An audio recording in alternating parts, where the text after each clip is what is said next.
Donc aujourd'hui, on a souhaité vous présenter une étude qui est toute fraîche puisqu'elle a été mise en ligne ce matin sur le site et qui consiste donc à analyser les chantiers du nord-est du Grand Paris comme exemple pour l'économie circulaire. L'équipe projet interne à l'atelier était constituée d'une équipe pluridisciplinaire, donc avec Amélie Nourri qui est architecte, Anaïs Lopinto et Léonore Bouvier qui sont ingénieurs, et moi-même, et avec le concours de Jean-François Arène qui est statisticien économiste, Marcelin Boudot et Christine Delahaye, tous deux géomaticiens, et Laurent Planchot qui s'occupe de la base de données projet urbain que vous devez connaître. Cette étude, elle est partenariale. Elle a été menée en lien étroit avec 6 de nos partenaires, 6 sur les 27, les 6 signataires de la convention JO Paris-Seine-Saint-Denis. Donc Paris, le département de Seine-Saint-Denis et les 4 PT, Pleine Commune, Est Ensemble, Paris Terre d'Envol et Grand Paris Grand Est. Cette étude, elle fait suite à l'étude géologistique donc, que vous avez en bas sur la gauche. Cette étude, elle avait défini 4 grandes orientations pour limiter les flux de camions, qui est une vraie préoccupation des collectivités. Et une des orientations était consacrée à la recherche de foncier pour aménager, installer des plateformes de consolidation et des plateformes de recyclage et de réemploi. Et vous avez souhaité qu'on poursuive ce travail plus finement en intégrant l'ensemble de la logique de l'économie circulaire. Donc la présentation qu'on vous propose aujourd'hui est en 3 parties qui correspondent aux 3 parties de l'étude. La première partie consiste à estimer les flux des produits de démolition. Donc c'est vraiment une approche qui est quantitative. De quoi parle-t-on ? On a pour ça créé une nouvelle base de données, la base de données démolition, qui vient compléter la base de données projet urbain, donc que vous connaissez, qu'on partage avec vous depuis quelques années et qui est mise en open data. Donc à terme, la base de données démolition pourrait être mise également en open data. La deuxième partie consiste à cartographier les structures existantes, l'ensemble des plateformes, des déchets, de recyclage, de réemploi et décrire les filières, à la fois les filières matures et surtout les filières émergentes. Enfin, la troisième partie consiste à identifier des nouveaux fonciers de façon temporaire ou pérenne pour tendre vers un maillage territorial et local, bien entendu plus circulaire. Donc, je vais passer la parole à Amélie qui va vous présenter à la fois les flux et les gisements. Merci Patricia, bonjour à tous. Donc tout d'abord, pour estimer les flux de produits de démolition à venir, il faut donc déterminer les gisements de matériaux de déconstruction. Donc cela nécessite de connaître le stock de bâtiments existants en regardant en particulier donc sa période de construction et sa fonction, son usage, qui permet donc de caractériser donc dans les grandes masses les déchets à venir par type de matériaux. Pour qualifier et préciser ce stock de bâtiments dans les grandes lignes, nous nous sommes appuyés donc sur des ratios issus de l'ADEME. Par exemple, donc un bâtiment de logements sociaux datant des années 50 à 70 générera entre 0,6 à 1,36 tonnes de déchets par mètre carré, alors qu'un bâtiment de logement ouvrier ancien générera, lui, 1,26 tonnes de déchets par mètre carré. Dans un second temps, afin d'appréhender les volumes de matériaux à venir à Paris et en Seine-Saint-Denis, nous avons réalisé un focus sur les secteurs de mutation urbaine. Donc au total, c'est près de 45 millions de mètres carrés qui sont à construire, qui sont prévus donc dans l'ensemble des opérations d'aménagement, donc à Paris et en Seine-Saint-Denis, dont plus de 19 millions à horizon 2024. De nombreux projets urbains sont d'ores et déjà engagés, comme les secteurs de projets liés aux Jeux Olympiques et Paralympiques 2024, avec le village olympique, le centre aquatique ou le village des médias, mais également le réseau du Grand Paris Express, avec ses 25 nouveaux quartiers de gare prévus sur ces 2 départements, et également des projets d'infrastructures routières, comme la suppression de la bretelle de la 86 à Saint-Denis ou les requalifications de la RN2 et de la RN3. Pour estimer donc ces volumes de déchets à venir, nous avons mis en place, comme l'a introduit Patricia, donc un nouvel outil, la base de données démolition, donc qui prend appui sur 2 bases existantes et qui sont d'ores et déjà utilisées à la pure, donc la BD Bâti et la BD Projet. De manière un peu simplifiée, on est venu superposer donc la BD projet qui renseigne donc les plans masse des opérations à venir sur celles des bâtiments existants afin d'identifier donc par superposition, par interface, les bâtiments qui sont susceptibles d'être soit démolis, soit réhabilités. Une fois que ces bâtiments-là, ils ont été identifiés, on les a convertis donc en mètres carrés, en surface de plancher, afin de leur appliquer donc des ratios qui sont issus soit de l'ADEME, soit du CERC, donc pour quantifier et obtenir des volumes de déchets. Ces volumes, ils sont ensuite répartis selon les 3 grands types de déchets, les inertes, les déchets non dangereux non inertes ou les déchets dangereux. Les intérêts de la BD démolition, ils sont multiples. Elle permet notamment donc, de localiser les gisements à venir, donc dans les secteurs d'opération d'aménagement, mais aussi d'estimer les volumes qui y sont associés et les flux potentiels, et donc du coup de qualifier aussi ces flux donc afin d'orienter vers les différentes filières de réemploi, de réutilisation ou de recyclage. Pour anticiper, un des derniers avantages, c'est que ça permet aussi donc la base de données de démolition, donc d'anticiper la capacité des installations existantes, et donc ça soit des installations de recyclage, de tri, de transit, et d'absorber donc à absorber ces flux ou à révéler aux besoins donc de nouvelles plateformes. Sur la slide d'après, on vous a remis un petit peu donc les grands résultats qu'on a obtenus. Donc il y a près de 10 millions de mètres carrés qui sont à démolir ou à réhabiliter donc à terme d'ici 2050, dont près de 5 millions à horizon 2024, avec une répartition qui est assez homogène entre la réhabilitation et la démolition pour cette période. Au total, c'est près de 5 000 bâtiments qui sont identifiés donc à ce jour, des bâtis existants qui vont être impactés. Ces volumes, donc issus de la BD démolition, ils ont plutôt tendance à être sous-estimés. En effet, au regard du grand nombre des projets urbains, donc il y a un grand nombre de projets urbains qui sont encore non définis. Donc si on a une très bonne visibilité sur les opérations d'aménagement à l'horizon 2024, la définition des projets à plus long terme est encore incertaine. Soit elle est susceptible d'évoluer, soit elle n'est pas encore déterminée. Par ailleurs, nous nous sommes concentrés donc, dans un premier temps donc vraiment à l'échelle du bâtiment, des opérations d'aménagement. Et les rénovations énergétiques, par exemple, ou les projets d'espace public ou le diffus ne sont pas encore intégrés à ces chiffres. Tout comme la problématique des terres excavées qui n'est pas abordée dans l'étude, mais qui est traitée par ailleurs en interne à la SGP. Donc les volumes de terre, on aurait pu les réinjecter. On a pris le parti de ne pas le faire parce que ces volumes, ils sont considérables à l'échelle de la métropole et ils seraient venus en fait écraser les volumes identifiés donc, de ceux du produit. La BD démolition, donc, elle a permis en partie de réaliser donc, ces cartes sur les grands foyers de gisement avec donc, des densités de bâtiments à démolir ou à réhabiliter qui sont plus ou moins fortes selon la localisation ou selon les périodes.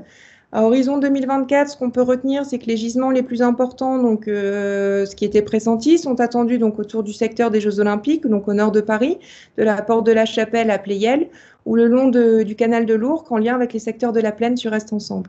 Ce qui représente donc à horizon 2024 pour Paris et la Seine-Saint-Denis 3,3 millions de tonnes de déchets qui sont attendus, qui vont être évacués. Au-delà de 2024, donc les gisements les plus importants vont être principalement localisés donc en Seine-Amont, en lien avec les opérations de la ZAC Bercy-Charenton et Charenton-Bercy, ou au nord de Paris-Terre d'Envol, en lien avec les projets autour de l'aéroport de Roissy-Charles de Gaulle. Le volume total qui est estimé, donc issu des données de la BD démolition, on arrive à un chiffre de près de 9 millions de tonnes de déchets qui sont attendus à terme. En conclusion, donc ce qu'on vous a remis sur cette slide-là, c'est les chiffres qu'on peut retenir, c'est le ratio de 1 pour 4. C'est-à-dire qu'à l'échelle de Paris et la Seine-Saint-Denis, pour 1 mètre carré donc à démolir ou à réhabiliter, il y a 4 mètres carrés qui sont à construire. Et ce ratio, il peut s'approcher de 1 pour 1 en tissu très constitué, comme dans le secteur de la Plaine de l'Ourcq ou du nord-est parisien. Dans le deuxième volet de l'étude, qui porte sur l'ensemble des structures existantes, donc afin de mettre en avant comment s'organise en tout cas l'économie circulaire dans les chantiers, on a voulu d'abord parler donc tout d'abord des structures de réemploi ou de réutilisation, qui contrairement en fait aux autres types de structures qui vont vous être présentées par la suite, traitent des produits, des substances ou des matières sans qu'elles prennent le statut de déchets et qui sont donc dans le cadre du réemploi utilisés donc pour le même usage ou qui subissent une très légère transformation dans le cadre d'une réutilisation. Donc ces techniques, elles nécessitent peu de traitement, elles limitent au maximum donc l'impact environnemental lors du traitement de l'objet et le non-statut de déchets permet de faciliter les questions réglementaires. Tout comme les autres structures, le réemploi, il nécessite aussi une logistique qui est liée à des problèmes temporels liés au calendrier, au phasage des opérations d'aménagement et du foncier. C'est-à-dire où est-ce qu'on va entreposer les matériaux en attendant de trouver un repreneur. 4 solutions sont possibles et qui sont détaillées dans le rapport. Donc tout d'abord, entreposer sur place en attendant la vente ou le don, ou alors revendre et donner à une plateforme de traitement de proximité qui, elle, va s'occuper de plusieurs opérations d'aménagement en même temps, ou entreposer sur place, donc en vue d'une réutilisation plus tard dans la même opération d'aménagement, et également entreposer donc pour l'opération d'aménagement, mais sur un site délocalisé. L'ensemble du rapport est constitué en fait d'un certain nombre d'exemples qui sont illustrés, ce qu'on a appelé fiches de bonne pratique. Ce sont des fiches qui mettent en avant soit des expérimentations à venir, comme la plateforme la plateforme Porte d'Ivry à Paris, mais également les organisations de chantier qui sont en train d'être appliquées, donc par exemple sur le village olympique ou le village des médias, soit des projets qui sont déjà réalisés, mais qui nous semblent être de bons exemples en fait, à mettre en avant, comme c'est le cas de la réhabilitation de la caserne de Reuilly. Les acteurs du réemploi et de la réutilisation, ils sont multiples. Ils s'organisent tout d'abord donc autour des structures de réemploi, donc à viser des professionnels ou à viser des particuliers. Donc ce sont bien des intermédiaires entre les acteurs en possession donc d'un bien en bon état, évidemment, qui souhaitent s'en séparer et ceux qui souhaitent acquérir des biens de seconde main.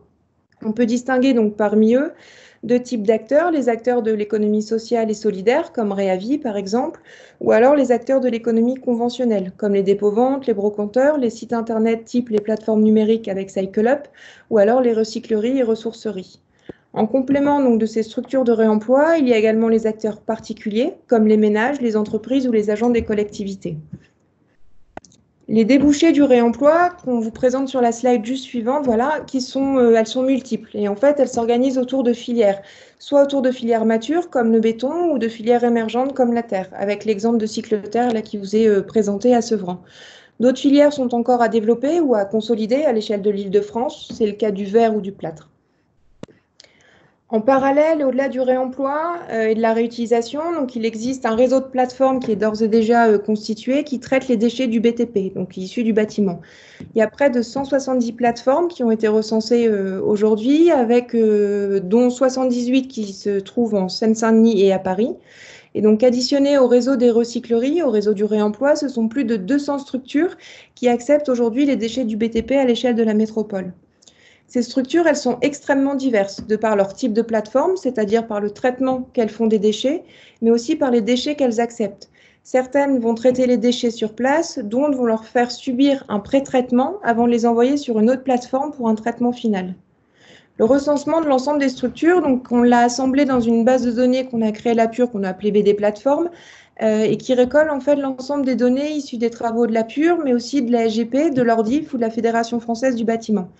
Au total, on a obtenu ces 170 sites qui sont répartis autour de différents critères. Donc, tout d'abord, et c'est la carte que vous avez à l'écran, les différents types de plateformes où on y retrouve donc c'est la légende que vous avez en dessous, donc les installations de tri qui elles reçoivent les déchets, les trient et les séparent les différents matériaux, donc avant de les renvoyer vers un centre de valorisation ou d'élimination. Les installations de regroupement qui, elles, reçoivent les déchets donc, pour en former des lots de grande taille, mais sans les mélanger. Les installations de transit qui, elles, ne font que recevoir, stocker ou réexpédier le déchet. Les installations de reconditionnement et de préparation à la réutilisation donc pour le réemploi, ce que je vous ai expliqué juste précédemment. Et puis enfin, les déchetteries ou centres de stockage. Sur la slide suivante, on a voulu vous montrer aussi que cette base de données elle est organisée selon un autre critère, donc qui est les types de déchets qui sont acceptés par structure existante, ce qui permet de comprendre la répartition des déchets donc, sur les territoires selon leur type, l'acier, les métaux, les terres, les tuiles, etc. Par exemple, plus de 3/4 des plateformes acceptent le béton et presque 70% pour le bois. On peut aussi différencier les données selon leur grande famille. Donc les inertes, comme on l'a évoqué avant, qui représentent donc en fait les inertes, c'est 70% des déchets du bâtiment. Donc pour vous expliquer bien, ce sont les déchets donc, qui ne se dégradent pas au cours du temps, comme le béton, la céramique, les pierres ou les gravats. Il y a également donc les déchets non dangereux, non inertes, qui eux se décomposent, comme le bois ou le verre. Et enfin les déchets dangereux, tels que l'amiante ou les terres polluées. Enfin, d'autres éléments sont également renseignés, comme la localisation des sites, donc à l'adresse, la surface du terrain, ce que montre cette carte avec la variété et la grande variété de taille et de superficie de foncier de plateforme qui est d'ores et déjà disponible. Et aussi si la parcelle en fait est bâtie ou non bâtie, son type d'accès et son type de propriétaire.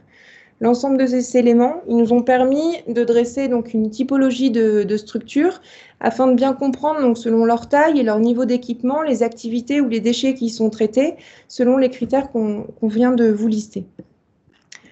En parallèle, donc, l'ensemble de ce réseau à l'échelle de la métropole, il est également renforcé à une échelle interrégionale, soit par des plateformes de regroupement de professionnels du bâtiment, donc localisées par les ports, sur les ports fluviaux comme Gennevilliers ou le port de Bonneuil, qui ont la particularité d'être multi-acteurs, donc multi-logistique et multimodal, puisqu'en branché fer, eau et routier, soit par des plateformes qui sont connectées à une bord à voie d'eau, en particulier le long de l'axe Seine, puisque la voie fluviale, en fait, elle permet, bon, vous le savez évidemment, de parcourir donc de longues distances et surtout sans trop de nuisances, donc de limiter au maximum les externalités négatives. Enfin, la dernière slide sur cette partie-là, c'était surtout pour vous expliquer que pour enrichir aussi cette base de données plateforme, donc le stock de plateformes existantes pérennes, on a envoyé un questionnaire, la PUR a envoyé un questionnaire à différents professionnels du bâtiment qui regroupent donc des structures de réemploi, les gestionnaires de transit, des aménageurs, mais aussi les grands groupes d'UTP qui ont répondu. Au total, c'est 40 réponses que nous avons reçues qui nous ont permis d'affiner l'analyse et les structures existantes, mais aussi de mieux comprendre les enjeux pour ce type de structure. Par exemple, les deux critères qui ont été évoqués par les répondants pour l'implantation d'une plateforme, sont l'accès routier et le foncier. La disponibilité du foncier est vraiment quelque chose qui est revenu régulièrement et 75% des répondants pensent que la surface qu'ils disposent pour leur activité n'est pas suffisante pour gérer les flux à venir.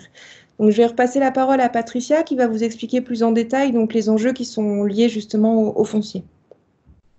Merci Amélie. Donc suite à ce travail, on a superposé les localisations des plateformes existantes au périmètre des projets urbains. C'est ce que vous voyez en fait sur la carte qui s'affiche, ce qui permet de voir les synergies possibles entre les opérations d'aménagement qui sont en gris et les structures donc, qui existent d'ores et déjà, qui sont en orange à l'échelle du Grand Paris. Sur cette cartographie, vous voyez à la fois les proximités, mais aussi on voit les carences qui existent, quelques manques dans certains territoires, qui sont des territoires de grands projets sur lesquels finalement il y a assez peu de plateformes existantes qui existent. Donc les avantages d'une proximité, évidemment, entre les chantiers et les plateformes, elles sont nombreuses. Donc premièrement, l'intérêt, il est environnemental. Ce qu'on voulait montrer, c'était que la proximité, évidemment, permet de diminuer les longueurs de déplacement et donc la pollution qui est associée. Aujourd'hui, en moyenne, les déchets parcourent entre 30 et 40 km du chantier jusqu'aux installations de stockage. Donc, on a vraiment une optimisation qui pourrait être effectuée. Deuxièmement, l'intérêt, il est potentiellement économique. D'une part, on peut diminuer des coûts liés au transport et voire générer des recettes si on considère que les déchets deviennent des ressources, ce qui facilite évidemment l'usage de matériaux recyclés ou réemployés. Donc, quelques aides aujourd'hui existent au plan national ou au plan européen pour encourager le développement de cette économie circulaire. Donc, c'est vraiment une nouvelle organisation qui est en train de se mettre en place et qui serait nécessaire évidemment d'amplifier. Si on regarde un zoom sur les déchets inertes, comme le disait Amélie, les déchets inertes sont intéressants puisque 70% des déchets sont produits par le bâtiment et donc ils sont non dangereux et ils sont facilement réutilisables comme des enrobés ou des matériaux de construction. Donc cela peut concerner par exemple les tuiles, les céramiques, le béton, les pierres, les gravats, les terres inertes. Et on voit sur cette carte donc, qui superpose toujours les grands projets et les localisations des plateformes que, par exemple, dans le territoire de Terre d'Envol, il existe un unique centre de recyclage de déchets inertes qui est justement Cycleterre. Donc, cette situation, en tout cas, illustre le fait qu'il y a tout un intérêt à bâtir un réseau plus maillé, territorial et local, en lien avec les opérations qui sont à venir. Donc, dans la recherche de foncier, on a identifié 2 types de foncier temporaire, ceux qui concernent les sites même des périmètres des projets d'aménagement, et puis la recherche de sites dédiés qui sont mutualisés. Si on regarde les opérations d'aménagement, donc c'est vrai que là, les JO servent aussi d'accélérateur de politique publique. Donc on voit que le village olympique, le village des médias, le centre aquatique olympique créent en tout cas une dynamique pour générer la réalisation de ces plateformes. Pour à la fois gérer et évaluer les possibilités de gestion des déchets liés au périmètre de l'opération. Pour ce qui concerne la mutualisation, c'est vrai que c'est déjà un premier pas de mutualiser avec les différents opérateurs qui sont en charge des différents lots de l'opération. De là à mutualiser pour aussi accepter les déchets des autres opérations, c'est encore une étape supplémentaire qui sera nécessaire de franchir. Donc pour ça, on a donc dans l'étude mis des fiches de bonnes pratiques de réalisation. Là, on vous en a mis quelques-unes, hein, donc le quartier du village des médias, l'éco-quartier La Vallée qui est à Châtenay-Malabry, à titre d'exemple sur les périmètres d'opération, pour en citer bien d'autres. Ensuite, si on regarde donc l'autre type de foncier temporaire, c'est celui qui concerne des sites dédiés. Donc là, l'exemple qui est le plus médiatisé, on va dire, qui est plus mis en avant, c'est celui de la plateforme Noé qui est à Bordeaux. Donc on n'en a pas encore un à citer de cette ampleur à l'échelle du Grand Paris. Ce qui est intéressant de voir, c'est que pour réaliser cette plateforme, c'est un EPA qui a été à l'initiative d'un appel à manifestation d'intérêt, qui a identifié un foncier. Et ensuite, il y a un groupement, donc en l'occurrence Eiffage Suez, qui a répondu pour gérer cette plateforme.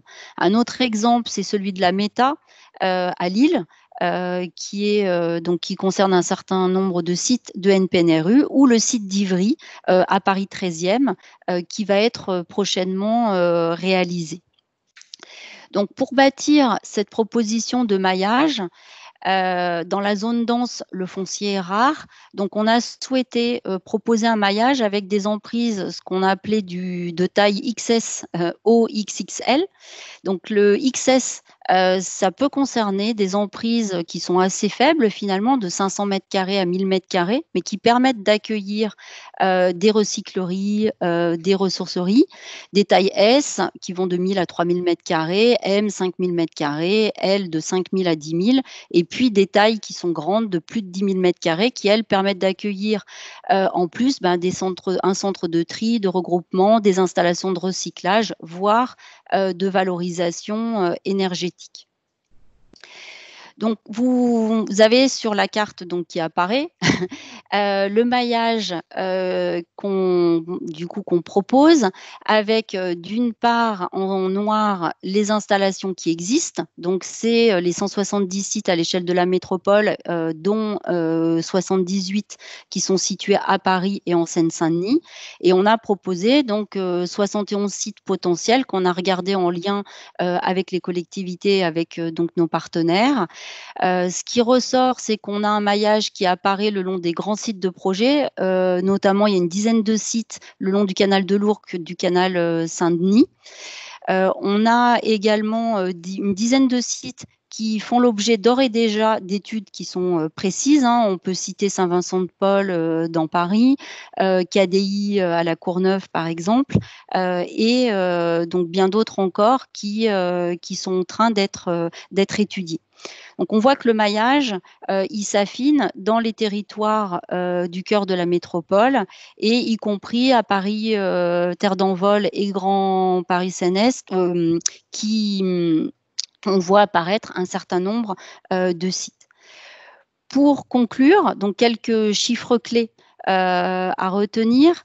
Donc, il ressort qu'entre 2020 et 2024, on a près de 20 millions de mètres carrés de SDP qui seront construits dans les opérations d'aménagement, 5 millions de mètres carrés qui seront démolis ou rénovés juste à Paris et en Seine-Saint-Denis.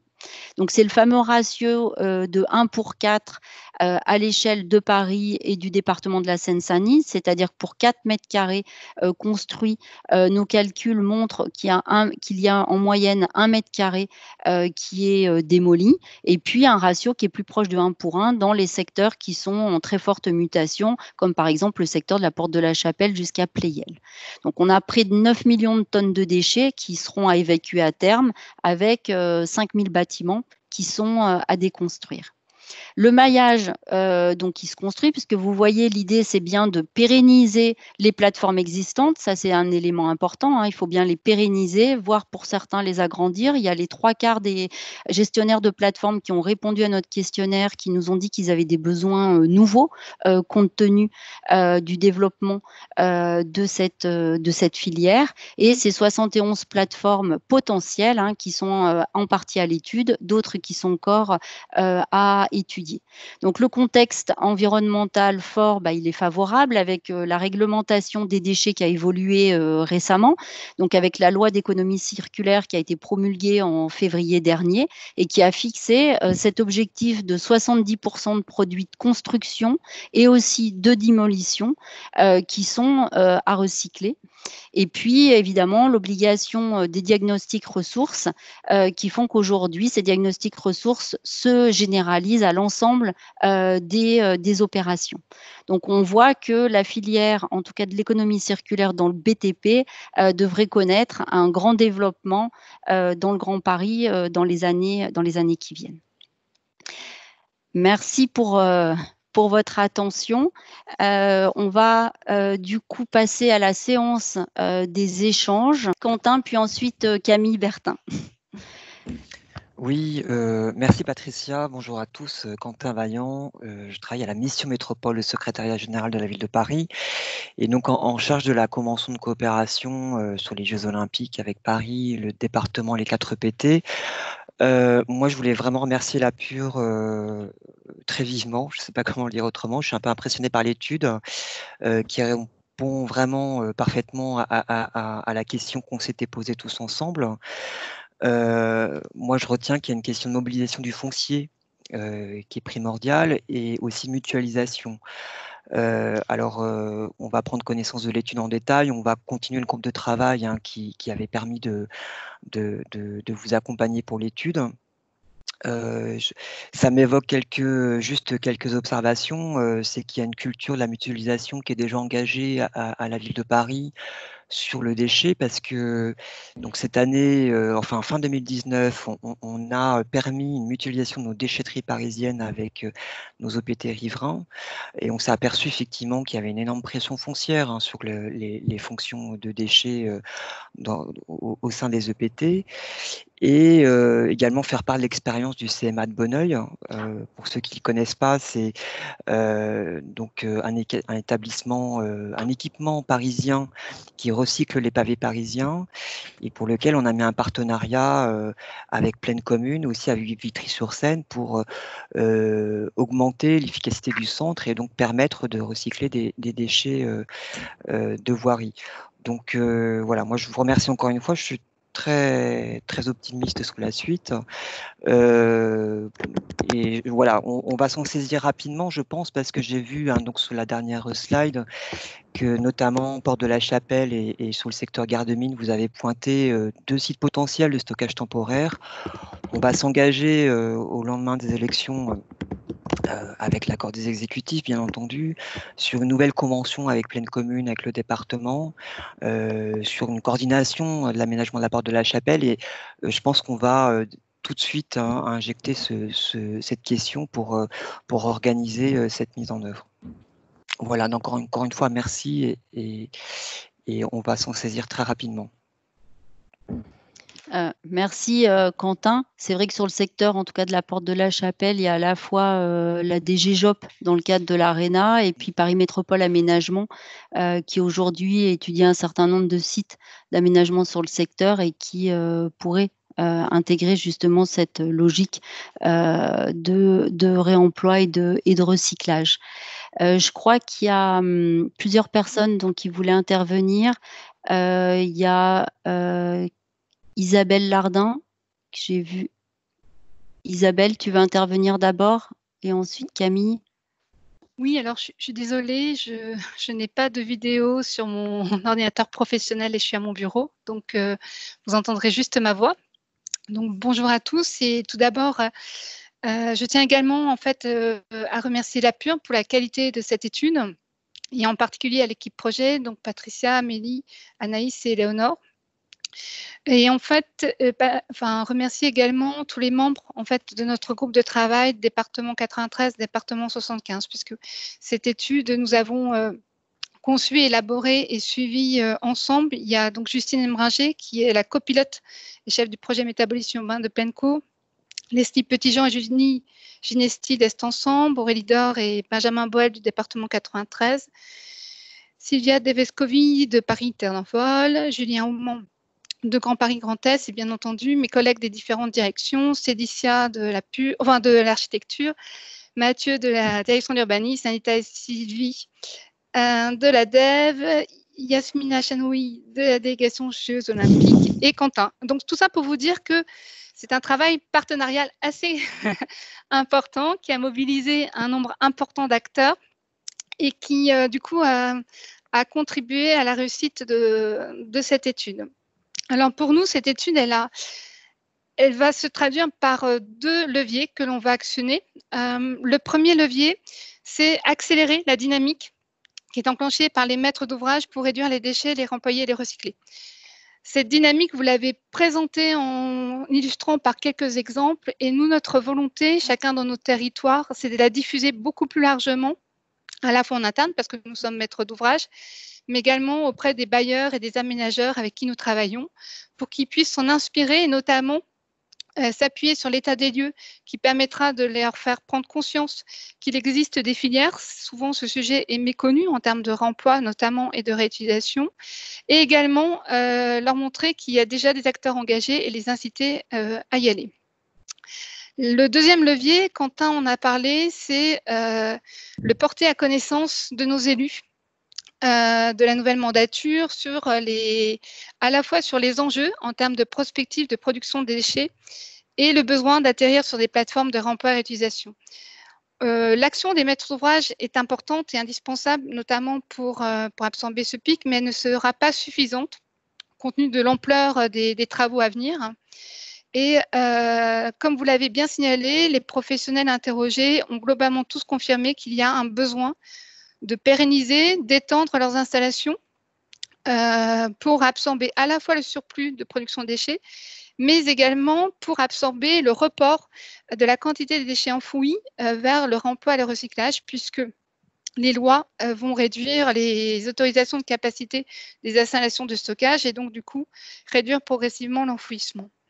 L'autre point, c'est comme vous l'avez évoqué, le remploi pour pouvoir se développer. Donc, il y a certes le sujet des assurances et de la réglementation, mais il y a aussi un autre sujet dont nous avons tous conscience, c'est le besoin d'espace. Le besoin d'espace pour assurer l'adéquation entre l'offre et la demande et le besoin d'espace pour pouvoir disposer d'un flux de matériaux et de produits continus et suffisants pour stabiliser les modèles économiques des acteurs. Donc, ce besoin, il est vrai pour le remploi, il est vrai pour les filières émergentes de recyclage qui ont la même nature. Donc, nous sommes engagés, en tous les cas, chacun des membres du groupe de travail, à aller rencontrer nos élus suite donc aux élections pour leur présenter donc cette étude, les enjeux, les enjeux en termes de prospective de production de déchets, les besoins d'atterrir sur des plateformes et l'identification des pistes, en tout cas, que vous avez proposées, qui sont à l'étude. Et nous avons conscience que ce n'est que la première étape, l'étude, pour aboutir ensuite à un atterrissage des plateformes. Donc, merci beaucoup à tout le monde. Merci Isabelle. Du coup, je vais passer la parole à Camille qui voulait intervenir. Je vois Antoine et il y a Hélène aussi, Scherer. Donc Camille, Bonjour. bonjour.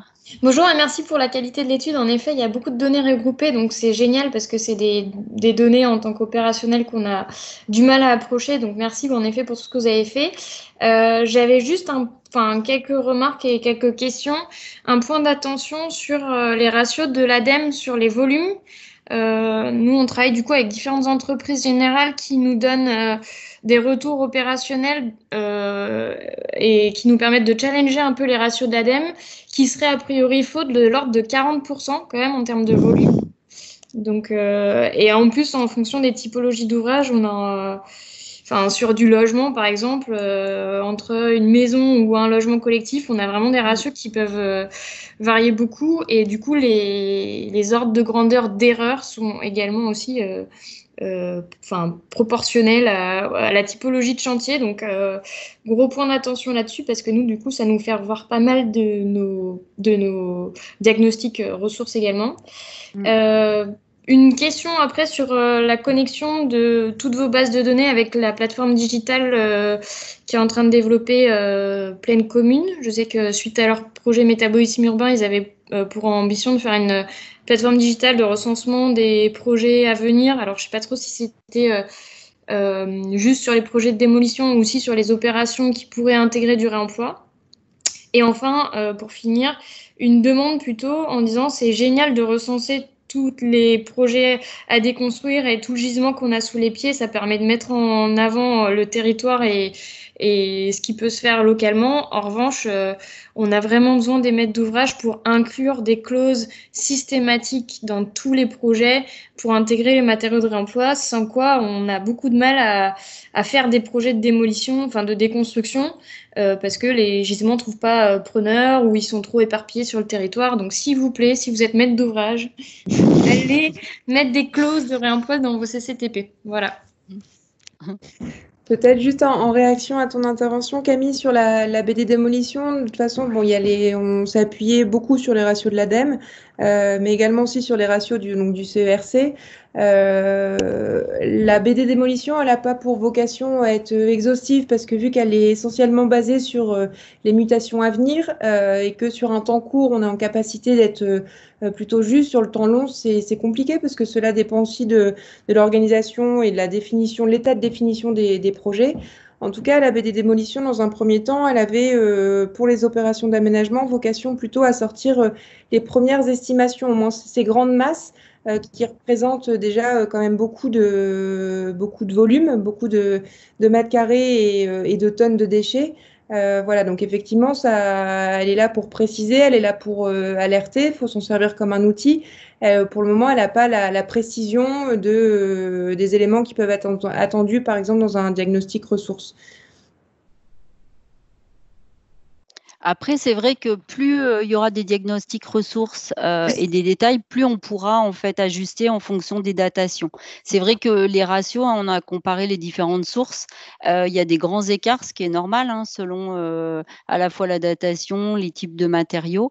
Donc forcément, voilà, la base de données, elle est basée là-dessus. Après, on peut la réajuster pour calculer à partir des mètres carrés et modifier les paramètres si on arrive à affiner collectivement des ratios. En tout cas, ça permet vraiment déjà de quantifier, d'avoir un ordre de grandeur qui montre qu'en cumulé, c'est vraiment énorme. Après, sur les clauses, bien sûr, c'est vrai que c'est le retour qu'on a eu, c'est que si c'est pas inscrit comme une obligation dans les cahiers des charges, en réalité, on reste dans un discours vertueux. On a eu aussi quand on a fait quelques fiches de bonnes pratiques, par exemple des projets qui au niveau concours affichaient des très grands objectifs et qui ensuite en phase opérationnelle amoindrissent en fait les ambitions initiales. Donc ça, c'est vrai que si c'est vraiment écrit et inscrit dans les cahiers des charges, c'est beaucoup plus facile. Donc c'est vrai que c'est là où par exemple dans le village des médias, il y a des objectifs qui sont affichés et il faut y tenir de façon à ce que ça puisse servir d'exemple. Hélène, tu voulais intervenir? Je ne sais pas si tu es encore là. Hélène, ouais. Oui, je suis encore là. Rapidement, merci pour cette étude.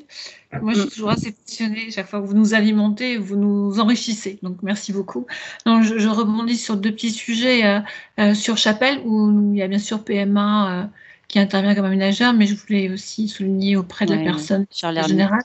Nous, on a Charles Hermite, 1200 logements sur lesquels on a une réhabilitation lourde, et comme pour les autres projets d'HBM qu'on réalise, il y aura bien sûr ce sujet du réemploi des matériaux, puisqu'aujourd'hui on a plusieurs chantiers déjà en cours sur lesquels ces dimensions de réemploi in situ ont été actées et sont en cours.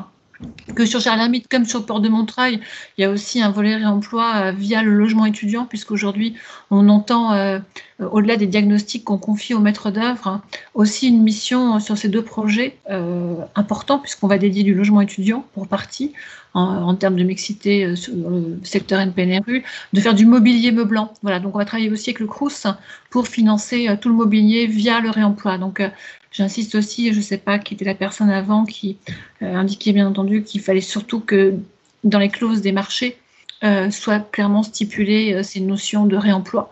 Donc c'est ce qu'on fait nous depuis déjà quelques temps à travers nos programmes surtout de réhabilitation des HBM. On l'a fait un peu en amont sur la calendrier qui aujourd'hui est pratiquement livrée, et on voit que ça a fonctionné et que même les locataires s'approprient ces éléments du réemploi entre guillemets. C'est aussi une volonté, entre guillemets, d'accompagner les usagers qui ne comprennent pas forcément pourquoi on réutilise des vieilles portes.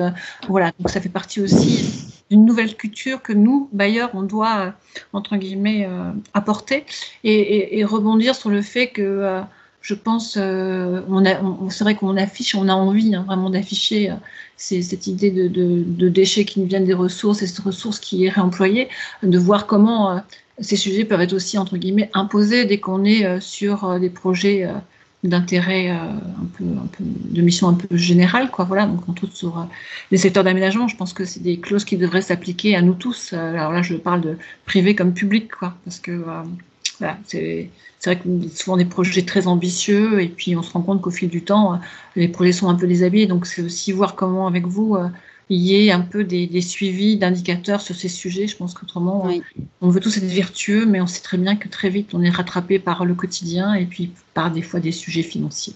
Voilà, c'est tout ce que je voulais dire. Merci Hélène, et c'est vrai qu'on a aussi mis en avant en effet un certain nombre de vos opérations sur la caserne de Reuilly.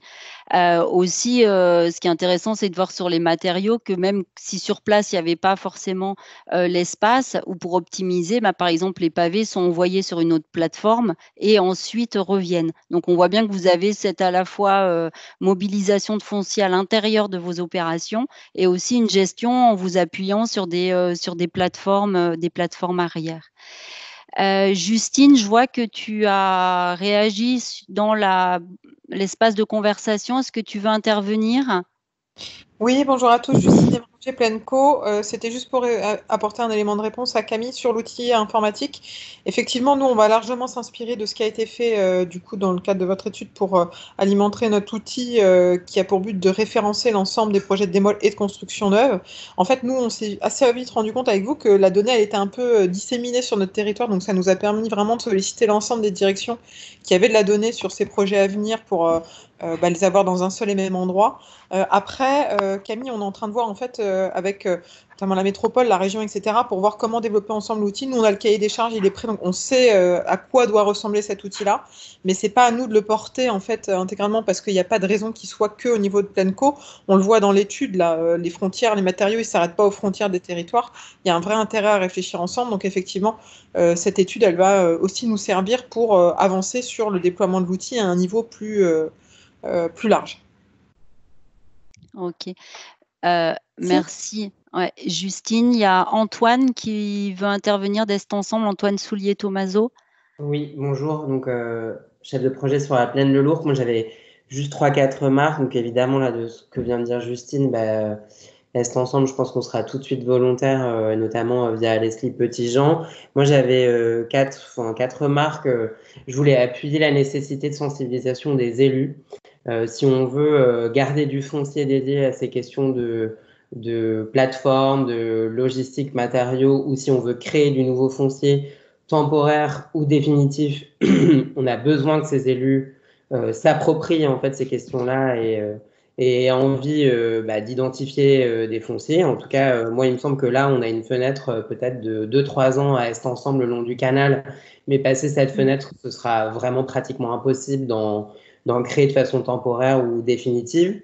Ce qui m'amène à la deuxième remarque. Donc, vous avez identifié 70 sites à étudier. J'en ai vu une dizaine le long du canal de l'Ourcq. Passe à l'étape d'après, puisque nous, il faut qu'on y aille tout de suite, mais on sent bien qu'on a besoin d'un stimulus extérieur pour le faire, sinon ça n'émergera pas tout seul.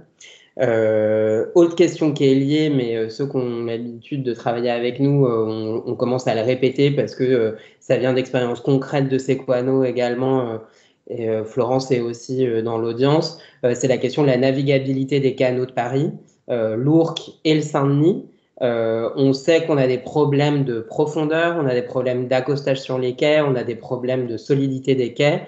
Il me semble que c'est urgent si on n'a pas envie de traiter toute cette question-là uniquement par camion. Et quand on voit l'ensemble des chantiers qui nous concernent, en tout cas jusqu'à 2035, ça va vraiment être sans fin sur la plaine de l'Ourcq.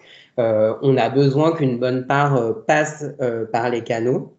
Donc ça, pour nous, c'est très important qu'on puisse avancer dessus et on sent bien qu'on a du mal. Et je pense que dans le nord-est parisien, ceux qui sont en train d'écouter, les canaux parisiens sont un patrimoine et une infrastructure commune. Et aujourd'hui, la gestion uniquement par la ville de Paris, il me semble qu'elle pose des questions parce qu'il y a un besoin de réinvestissement et qu'on n'arrive pas à régler pour l'instant. Nous, sur la plaine de l'Ourcq, on a eu une question aussi de réglementation.